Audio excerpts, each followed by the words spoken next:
Hello and welcome. This is Nationwide on the network service of the Nigerian Television Authority. I'm Ayodeji Makinde. We'll kick off by telling you that one of the presidential aspirants of the All Progressives Congress and the governor of Kogi State, Yahaya Bello, has formally dissociated himself from the position taken by the northern APC governors on the shifting of political power to the south, describing it as a gang-up against him due to vested interests. The governor made his position known while briefing journalists after an audience with President Muhammadu Buhari. What is important is, let me clear the air, let Mr. President not have a misconception. Nobody consulted me. Nobody consulted me over the decision that they took. And I would rather say that they were railroaded by certain interests. And the issue of turn-by-turn presidency, I continue to oppose it. Because the insecurity that is facing us today does not respect turn-by-turn presidency. Every part of this country is faced with insecurity. Every part of this country is wanting prosperity. We want unity in this country. And that is exactly what I stand for. And who is that person that is coming to solve the problem? That should be what should be preoccupy our minds, and not the turn-by-turn presidency. Governor Yahaya Bello, however, gives conditions for him to drop his presidential ambition. The leader of our party, and I respect the party. If the president asks me to step down, I will do. Mr. President did not ask anyone to step down. Mr. President said, let the delegate decide who becomes the flag bearer of our party. And he did not say anyone should be excluded. And I believe strongly that getting into that arena today, I will win overwhelmingly. If the process and the normal regulations are followed, I am very optimistic that APC will return to power if we play by the rules of the game. Following all the laws, non-exclusion of anybody who wants to participate, and carrying everybody along, and ensuring that there's fairness, equity, and justice. In the meantime, the governing party, the All Progressives Congress, is holding its national convention. More than 2,000 delegates expected to perform election of the party's presidential standard bearer for the 2023 general election. Our correspondents have been giving us an insight to the situation. Now let's join Nnamdi Odipo, who is at the Eagle Square, for some of the latest happening over there at the moment. Good evening, it's good to see you, Nnamdi. Can you bring us up to speed as to the level of accreditation to delegates? Indeed, Ayodeji, good to see you as well. Well, you've talked about accreditation. That is not actually happening here. We are actually at Eagle Square. Accreditation of delegates started very early this morning, and that is taking place at the International Conference Center. That is actually close to the NTA headquarters, somewhere in area 11. But of course, this is the Eagle Square. This is the venue of the primary proper, and I mean it's the D-Day. I've heard people call this day a lot of names. I've heard the D-Day, I've heard Super Tuesday. As a matter of fact, that's very popular with our colleagues. I've heard that time and again. I mean, but of course, it's something you can relate with. A lot of us can relate with. This is definitely going to be, I mean, it's one of the biggest Tuesdays for the APC. It will throw up whoever would champion each race in the 2023 presidential election. I mean, just to give you a sense of how things are here, we came in hours ago, security has been top notch. I mean, this is, I mean, let me not help APC to blow its trumpet, but I'll say in terms of security, this has been one of the most organized I have seen in terms of conventions in the last years. I mean, this is super organized. I mean, you're stopped. There are a couple of barricades from, I mean, way off Eagle Square, 2 kilometers, 3 kilometers away, so that you only get persons who have one thing or the other to do with this convention actually here within the arena. That's something I can tell you for a fact. Another fact I can tell you is that, look, this primary would hold, and it's just as good as started already. I mean, just to give you a sense of what is happening, and I'll just move away a bit from the camera. By the way, I've got my colleague Akwanga here with me, but then I'll come to Akwanga very soon. Let me just give you an idea of just so you see and get a sense of what is happening in Eagle Square. People are beginning to come in. Of course, delegates from states that have concluded their accreditation at the ICC are making their way already to the Eagle Square in preparation, in anticipation of the event proper. Let me just bring in Akwanga here real quick. And Akwanga, I mean, you've been here for a couple of hours, as a matter of fact. I mean, have you seen something perhaps I've not been able to catch? Yes, Inamdi, I want to say that this is one of the biggest political gatherings in the annal of political history in this country. You find out that delegates from all walks of life, I mean across the country, are converging here on Abuja at the Eagle Square, to be precise, in the heart of the city center of Nigerian capital, to cast their ballot to aspirants of their choice. We've heard a lot of feelers from outside before getting in here, and the picture here, I must confess, is a clear departure from what people have been saying outside. Already NTA has deployed its equipment and personnel to ensure that every detail of the happenings from the Eagle Square is relayed to Nigerians, so that they would not be left out at any stage of the entire process.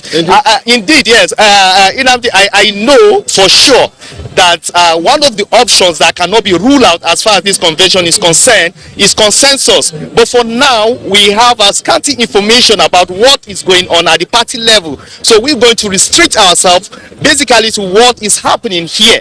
And Nigerians,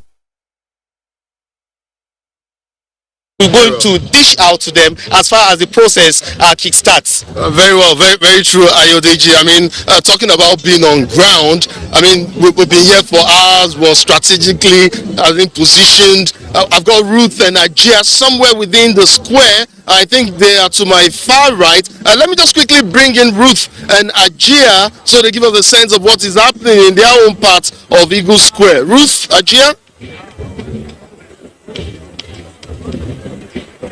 Thank you very much, Inamdi, and like you've already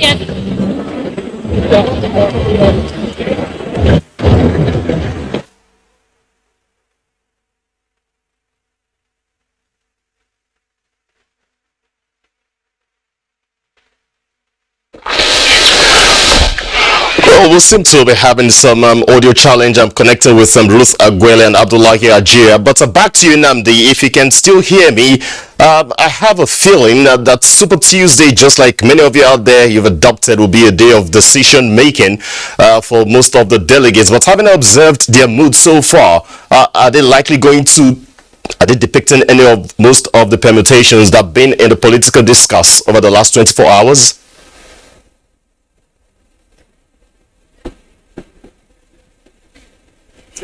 In the thick of the permutations and all that has been happening in the last few days, and I tell you, people have described politics in all sorts of ways. One of the ways that they describe politics is that it's a slippery slope.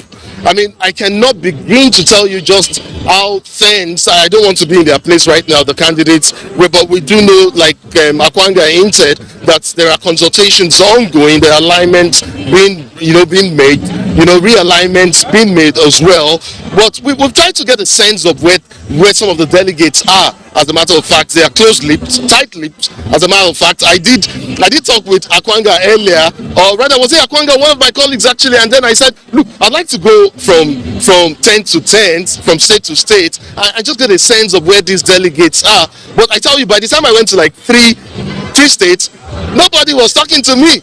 So I just thought to myself, Nnamdi, why don't you just wait and we'll see how these things turn out. So I tell you, Ayodeji, this is, for them, I think they're just as tense as the delegates who probably, as their aspirants, I beg your pardon, will probably be. But for sure, it will come to a head today. We know someone has to emerge. We know consultations are on.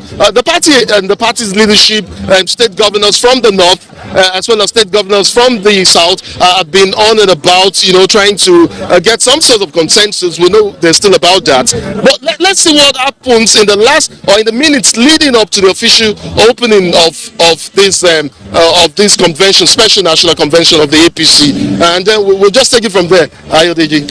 Well, Nnamdi, let's switch over now and connect with Ruth Aguele to give us their own observation so far from the different angle that is standing at the moment.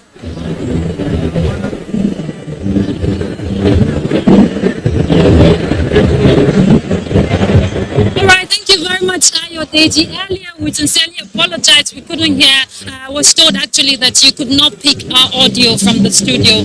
But from what I was trying to say, more delegates are actually arriving. And one unique thing standing out today at the Eagle Square is the weather, actually. I don't know, maybe the weather is just in tune with today's occasion, recognizing the fact that it is the special convention and presidential primary of the ruling APC party. Now, we've seen a lot of events play out before this big day. As of yesterday, a lot of meetings have been happening on who will be the standard bearer. A lot of expectations you already expect to be so much high here at the Eagle Square, and the stakes are high. But the President, Muhammadu Buhari, has stated that unity and cohesion must be ensued beyond the presidential primaries, and there will be no imposition of candidate on the party. So whatever plays out today, of course, the fingers are crossed, and we just want to see, rather Nigerians and the ruling party, the APC ruling party, want to see someone who will lead the flag of the APC higher. What do you think? Well, thank you very much. I want to also agree there's been a clement weather here at the Eagle Square, and today is one auspicious day, and you will agree with me that this is one of the biggest news in town. Nigerians and indeed the global community is interested in what is going to be playing out here at the end of the day. Well, we have also followed development of what has been happening with the All Progressives Congress. Now we're talking about intra-party, processes, and the politicians and also stakeholders have been cutting their teeth and also dotting their eyes, and probably at the end of what will be happening here, we'll be expecting to see who eventually emerges. But I must tell you that everything is being set, in place here, and probably at the end of the coming hours, we'll be seeing probably ballot boxes and whatever information that will be coming out as the developing information will be relaying to you for Nigerians to also be a part of what is happening here today. Yeah, at the moment, I can see you all have very respected views as to the feeling at the Eagle Square at the moment, and you all look dressed for the occasion. Perhaps now that you have mentioned that the weather is looking cozy, on a lighter mood, possibly you're prepared with your umbrellas, I guess.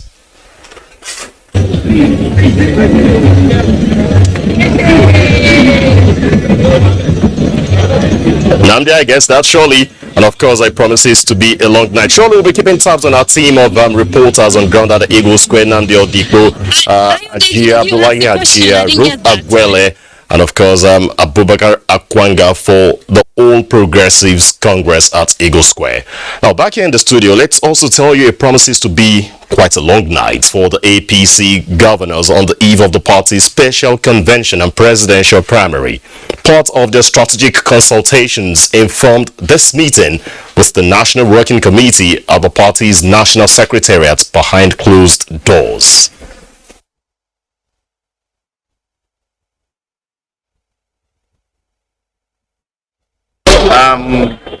As you are well aware, we have a national convention, and that is in respect of what. Are we going on consensus candidates? Not yet. I hope so. Thank you. Earlier, the National Organizing Secretary of the party, Sulaiman Argungu, interacted with the media on some decisions of the National Working Committee ahead of the presidential primary.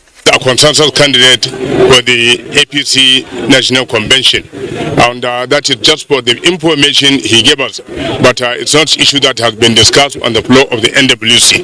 And we have just, like you are all aware, just recently, about 2 days ago, the Northern Governors meeting had a meeting that the leadership of this country under the all Progressive Congress, and equally the Southern Governors also affirmed that.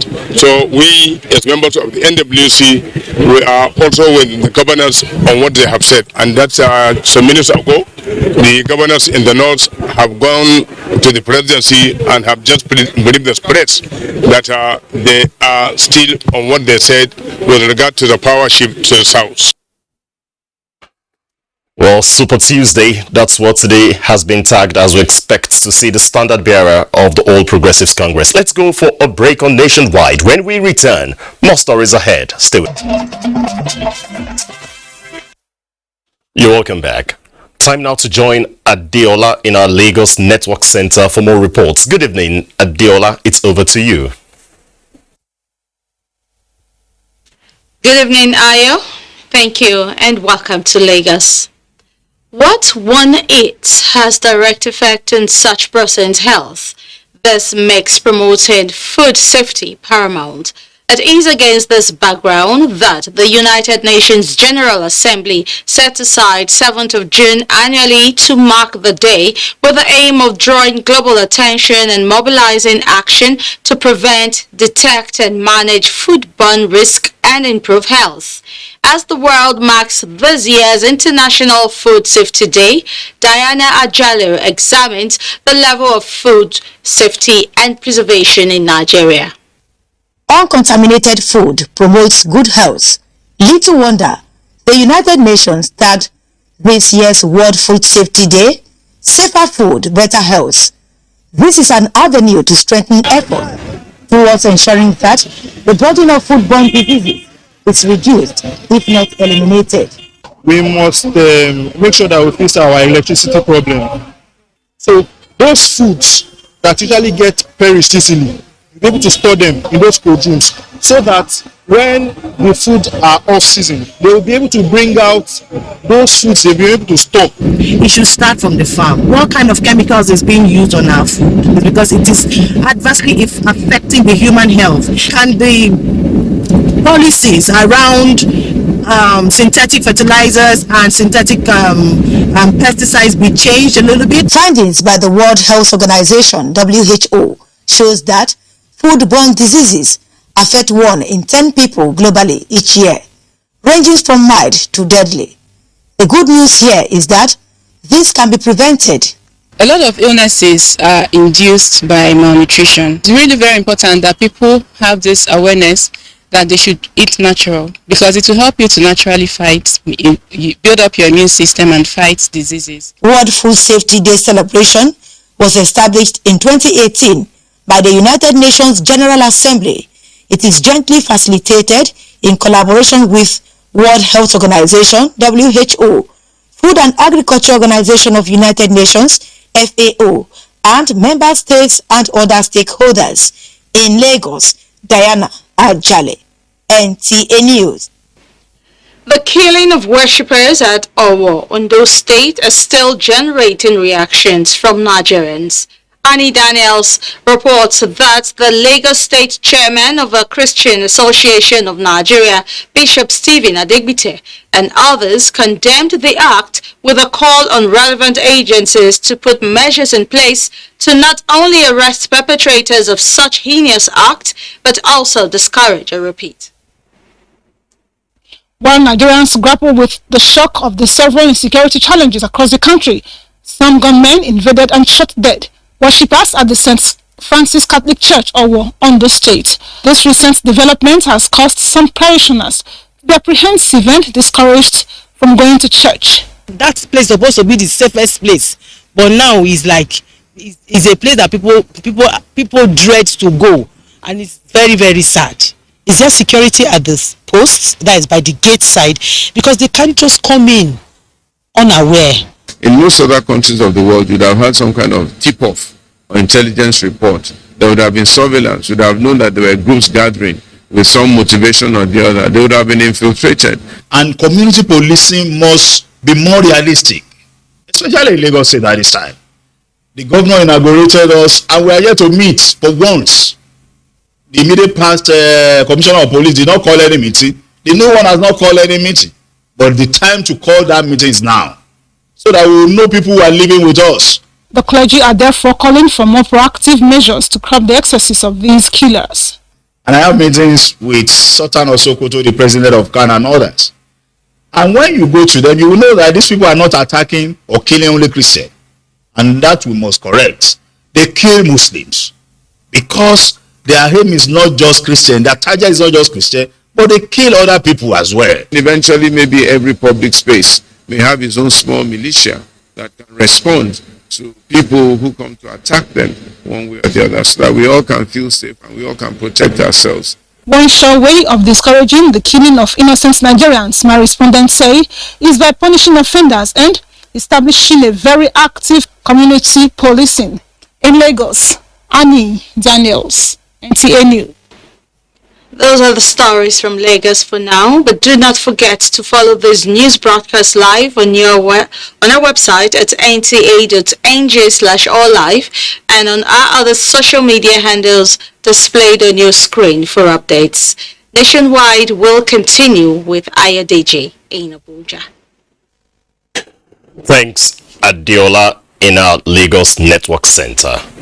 Back here in Abuja, let's still serve you some more political party affairs because with barely 48 hours, so the INEC deadline for the submission of candidates by political parties ahead of the 2023 election, the People's Democratic Party, PDP, has presented certificates of return to 29 governorship candidates. National chairman of the party, Yochie Ayu, tasked the standard bearers to work with aspirants who lost in the primaries to secure victory at the general elections. Joseph Oten reports. To hit the ground running, the 29 governorship candidates of the People's Democratic Party now presented with certificates of return to fly the party's flag at the upcoming general election in 2023.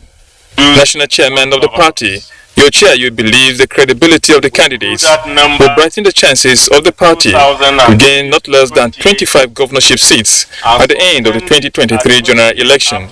You must carry every member of the aspirants community with you, because they contributed also in mobilizing and growing the party. Present to encourage the standard bearers is the presidential candidate of the party, Atiku Abubakar, reminding them there is a lot of work ahead.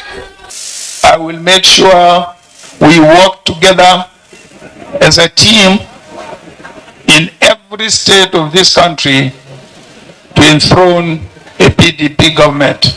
I've seen the internal democracy that has been conducted, and we believe that with the kind of candidate that the party has brought forward, you have no problem in all the states of the federation. PDP in Lagos State, they've been doing between 30 to 35% every election cycle, and the 20% they require or 25% they require to cross that threshold is what we have brought in from APC to PDP. Concerning the issue of insecurity in the state, we are going to consolidate solidly on that so that our people should be able to go back to the farm, because that is what we are known for. Candidates from Kano and Ebonyi states were not presented with certificates due to unresolved issues. Kogi, Ondo, Ekiti, Osun and Bayelsa states are not due yet. In Abuja, Joseph Oten, NTA News. Still in Abuja, the presidential candidate of the Labour Party, Peter Obi, is to announce his running mate in the coming days in line with the provisions of the Electoral Act. Chairman of the party, Julius Abure, said the candidate is given the responsibility by law to make his choice, as the party can only be advisory. He said the leadership of the party will soon issue the candidate a certificate of return after he will declare and unveil his running mate, and thanked Nigerians, especially the youth, for their support to Peter Obi. I'm happy that the youth have taken their destinies in their hand, and I want to assure all of them that the platform is available for them. In a very few weeks from now, we shall see more unprecedented crowd in the office, and we are ready to accommodate every right-thinking Nigeria, every reasonable Nigerian who is ready to join forces with us in order to change the narratives in Nigeria. The chairman of Labour Party is optimistic that they will emerge victorious and take over the leadership of the country come May 2023. Elsewhere, Professor Muhammad Sani Yahaya has emerged standard bearer of the new Nigeria People's Party NNPP in Taraba State for the 2023 governorship election. Adamu Harun Adams reports that Professor Sani Yahaya defeated two other aspirants to clinch the NNPP governorship tickets. Three governorship aspirants, Philip Johnson, Al-Amin Saleh, and Professor Sani Yahaya, participated in the new Nigeria People's Party governorship primary election in Taraba State, where Philip Johnson got 19 votes, Al-Amin Saleh 8 votes, while Sani Yahaya polled 464 votes. 10 votes were said to be invalid. Professor Yahaya, having scored the highest number of votes, was declared winner and returned elected by chairman of the process, Nura Muhammad. The two other aspirants and the state chairman of the party, Umar Muhammad, expressed satisfaction with the process. Recall, Professor Yahaya defected to the NNPP from the All Progressives Congress last week. In Jalingo, Adamu Haruna Adams, NTA News. Let's also tell you that another professor, this time around in the law area, Bem Angwe, has clinched the governorship ticket on the platform of the new Nigeria People's Party in Benue State for next year's general election. He secured the ticket following the withdrawal of two other aspirants in the race. Moses Ajawu Ode reports. And 800 delegates across the 23 local government areas of the state converged on Makurdi to elect the party standard bearer. However, with the disqualification of two other aspirants, Professor Ben Anwe was affirmed as the party's candidate.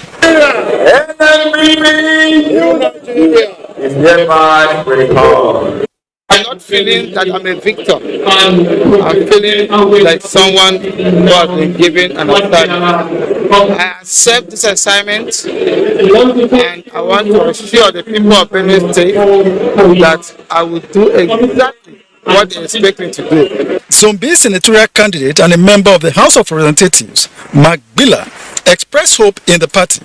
Yes, I know I'll be running against the governor, but it is my prerogative as a Nigerian who is eminently qualified to contest. Chairman, New Nigerian People's Party, Stephen Ada, appealed to members of the party to work towards the victory of the party in the 2023 general election. In Makurdi, Moses Ajao Ude, NTA News. The Independent National Electoral Commission released 106 regulations and guidelines for the conduct of the 2023 general elections after an interagency consultative committee meeting last Friday.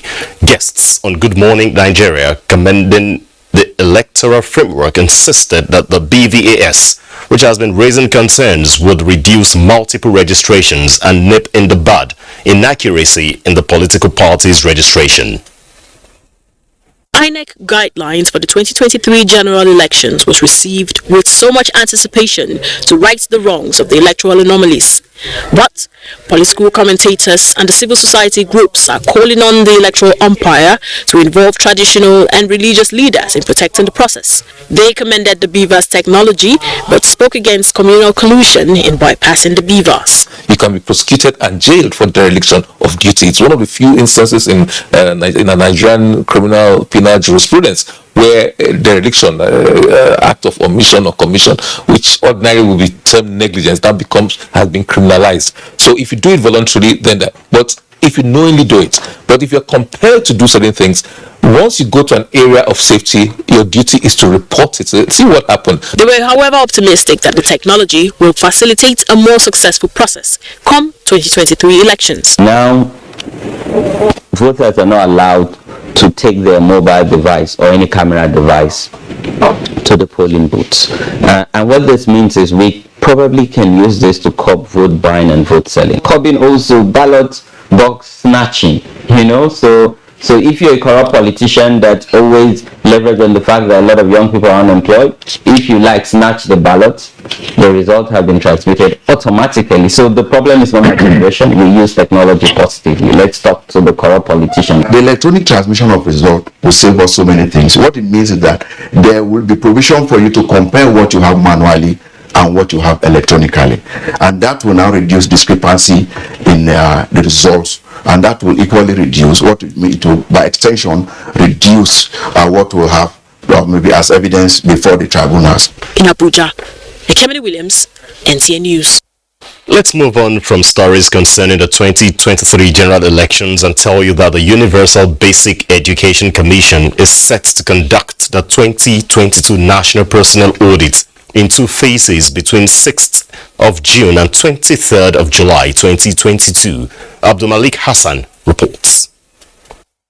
The southern phase, consisting of 17 states, will begin from 6th to 25th of June, while the northern phase, covering 19 states and the FCT, commences on 4th to 23rd of July 2022.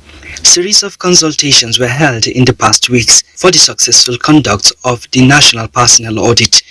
State basic education boards and religious leaders, among others, got involved in the planning process.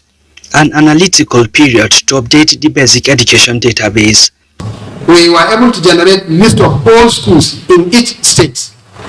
In one of our interactive meetings, we asked officials to come along with the list they have, after giving them the existing list we have at 2018. So while our officers are going to the field now, they are going with this list to each local government in the federation, which was given by the state education management information system officers. So enumerators are expected to visit public and private, registered and unregistered schools to collect data, an action that has already begun in the southwest. The Enabling Act of the Commission, Section 9 F and N, empower the Commission to carry out in concert with the state and local governments at regular intervals a personnel audit of teaching and non-teaching of all staff of all basic education institutions in Nigeria. Facts gathered will assist the country to plan in expanding access to quality education and gender parity at basic education level. The NPA will also reveal to the federal government on how many school-aged children are in school and to note what further action to be taken. In Abuja, Abdulmalik Hassan, NTA News. Apart from being proficient in their discipline, public health practitioners must be equipped with leadership skills for effective service delivery. African Institute of Public Health Professionals made this assertion at a 3-day leadership and management training workshop for practitioners and academics in the public health. The institute believes the gap in leadership skills as it relates to poor management of resources have been responsible for failure of the subsector to provide the needed health care at the grassroots in the country.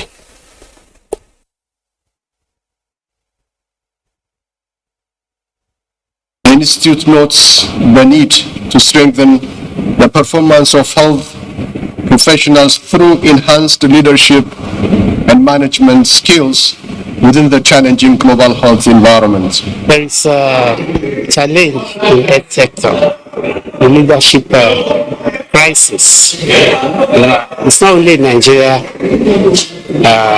it is across Africa. If we don't get it right, the problem in health sector will linger. The training will have a strong impact in the leaders that manage resources at the level of public health. It therefore implored practitioners to take the issue of quality leadership with all seriousness to provide effective healthcare service to people. United Nations Climate Chief Patricia Espinosa has declared that nations can do better and must do better as national delegates meet in Bonn, Germany to lay the groundwork for a successful COP27 in Egypt. Onengiye Fineface reports.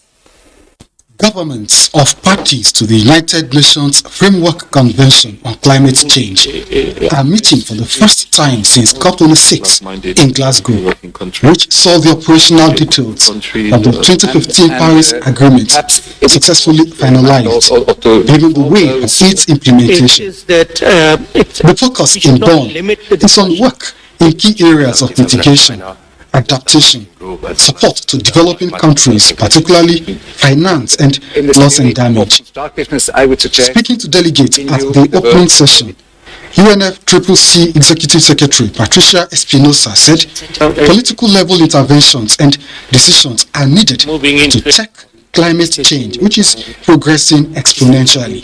While nations made a commitment to meeting the 1.5-degree goal, that commitment entailed accelerated action and increased climate ambition.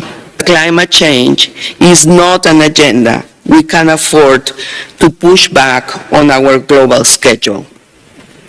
We need decisions and actions now, and it is incumbent on all nations to make progress here in Bonn.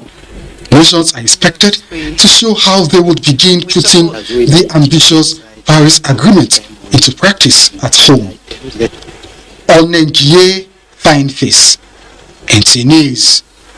Our Kaduna Network Center is next, and Suleiman will be our guide. It's over to you, Suleiman. Hello and welcome. New Nigeria People's Party in Kaduna State has elected Suleiman Othman Hunkui as its gubernatorial candidate. A frontline politician and former Senator Hunkui was unanimously endorsed by 732 delegates to clinch the ticket. Haruna Muhammad has the details. The emergence of Senator Suleiman Othman Hunkui as sole gubernatorial candidate of the New Nigerian People's Party was ratified by delegates from the 22 out of 23 local government areas in the state. Delegates from Benungwari are absent on account of insecurity challenges. The process, conducted in a peaceful atmosphere, was witnessed by officials of the Independent National Electoral Commission.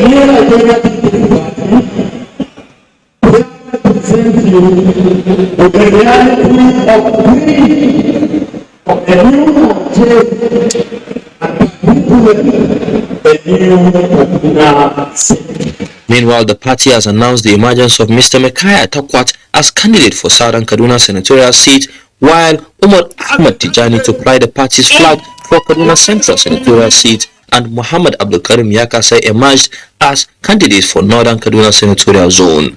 In Kaduna, Haruna Mohammed, NTA News.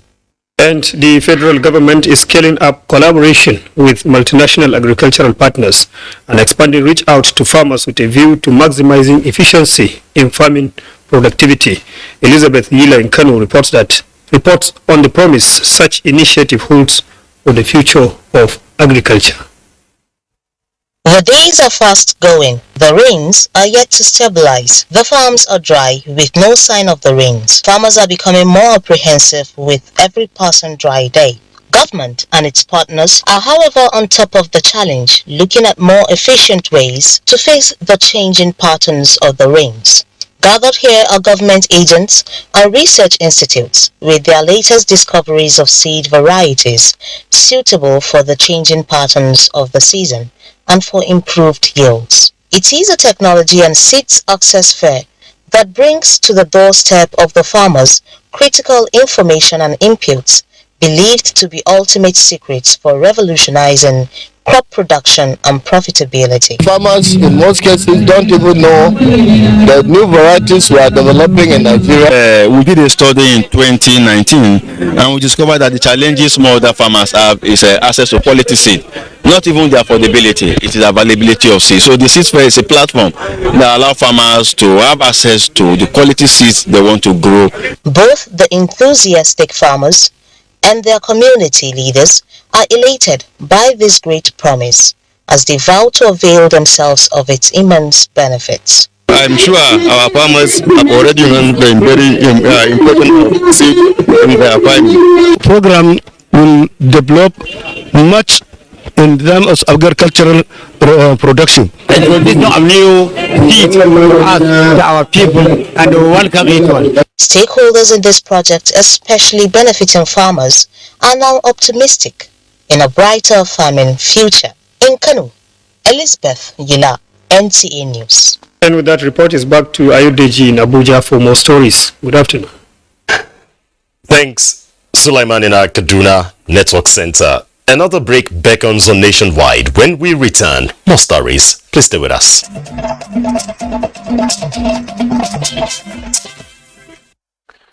Now, our next stop on Nationwide for more stories is Deba Barry, who is in our Port Harcourt Network Center. Deba Barry, take it up from here. Welcome to Port Harcourt.